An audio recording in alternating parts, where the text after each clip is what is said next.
Our unrelenting efforts in this battle were not without its difficulties or without its share of controversies. Difficulties, wala kami. Controversies, ICC.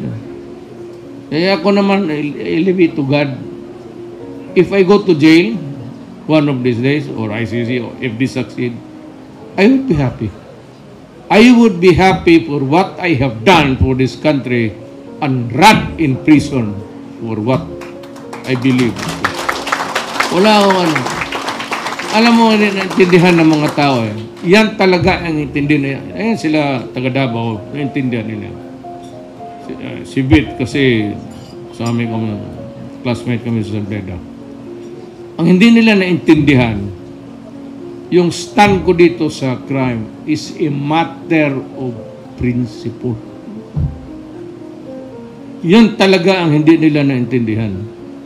Na pag sinabi ko wag, because I would say as a matter of principle, I will not allow you to do it or to keep on doing it and destroy society. Okay lang naman sana kung ilang-ilan lang. Pero it becomes a plague, actually. It becomes a menace for the future generation. Kawawa ang mga bata eh. Kawawa yung anak natin when they are into addiction. Wala na. It becomes inutil. And once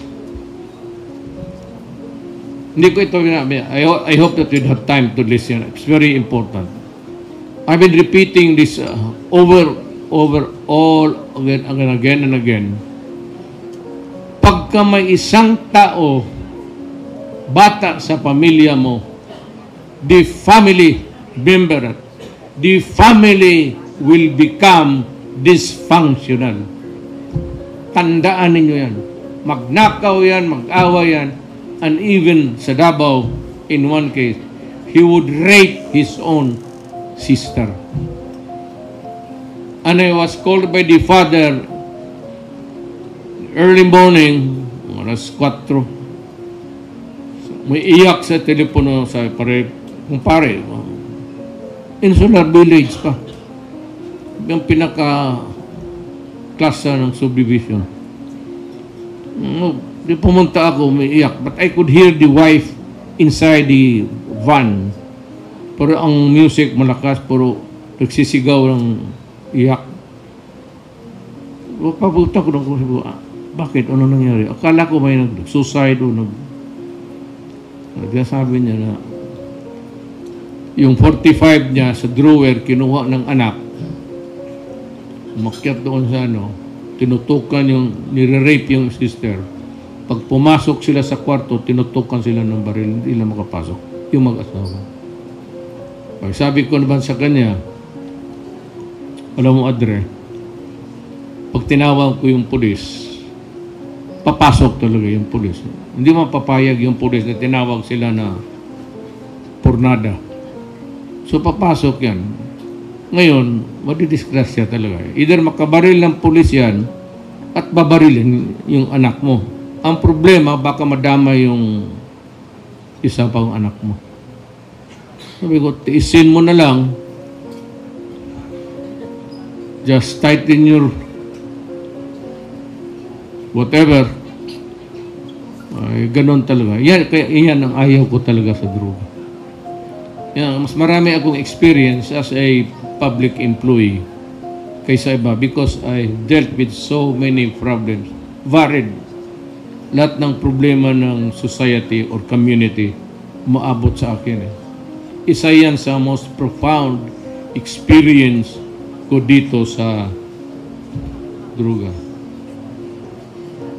Let us be reminded of the battles we fought and the victories we achieved. Together we have shown that what we can accomplish when we are focused and driven by shared purpose. But take heart because our journey has not ended.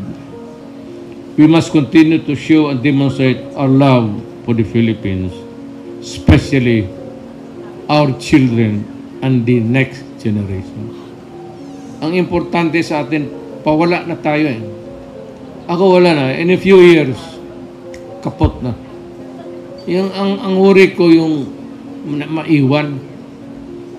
So, kung maraming mas droga, mas maraming tatamaan.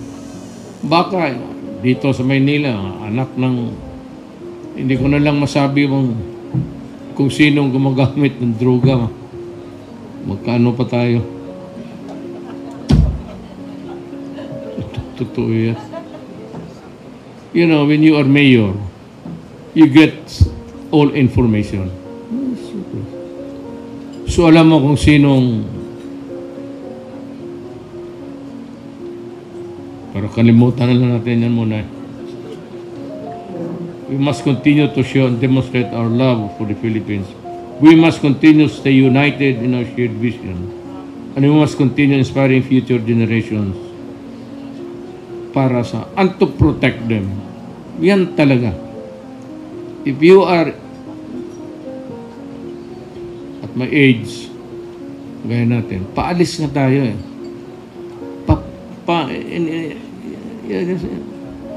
Me, 3 to 5 years. At most kung paabutin ka 10 years, which is impossible. So, I'm now, mas matanda ka, bit no? 82 ka na ba? Ako, Adri, mag-78, mag-79 na. Totoo lang. Kaya yung, hindi ako nagsisi sa ginawa ko because nakikita ko ang Davao na maganda na. And it has, well, when there is a boom, when businesses come in, investors come in, the community is gratified, and yung mga tao magkaroon ng hanap buhay. And development is a continuing process. Kaya itong mga laborers, hindi ito mawala ng trabaho. For as long as the country grows economically, lahat ng tao will be benefited. Pati yung mga masa.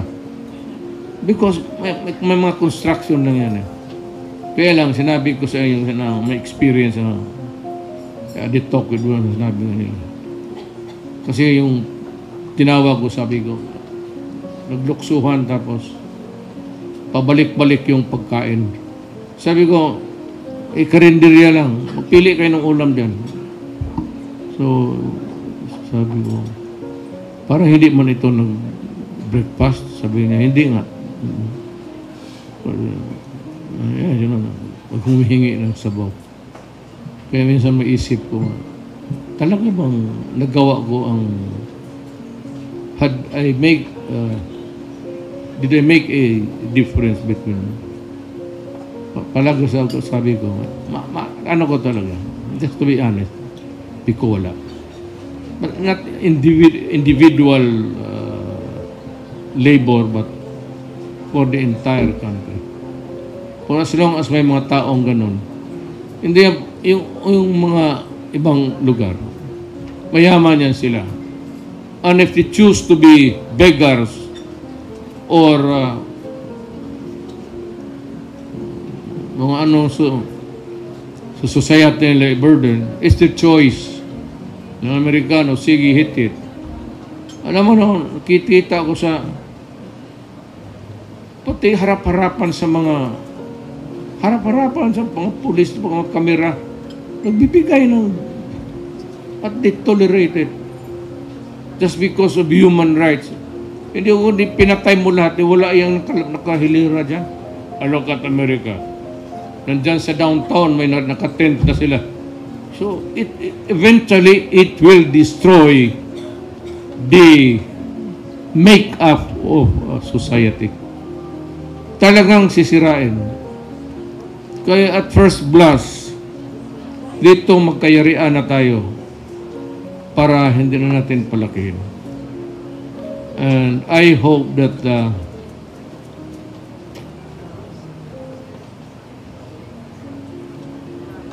alam mo kasi, kung